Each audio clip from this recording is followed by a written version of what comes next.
Welcome back, Cyber Explorers. It's Alfie, and in this video we'll explore together with this step-by-step guide, how to hide or unhide files and folders in Windows 10. So without further ado, let's get right into it. Right-click the file or folder you want to hide, then click on Properties. In the General tab, go to the Attributes section and check the Hidden option, then click on Apply and OK.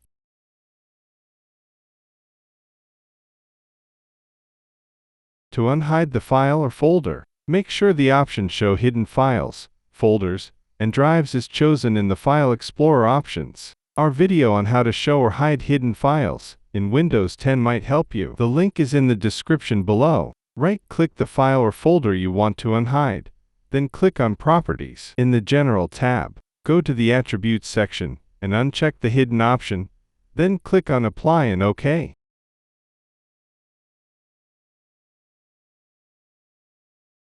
And that's it for today. If you found this video helpful, please give it a thumbs up, consider subscribing, and don't forget to activate the notification bell so you won't miss out on any new uploads. Thank you for watching, and I can't wait to share more with you. So, until next time, see you later.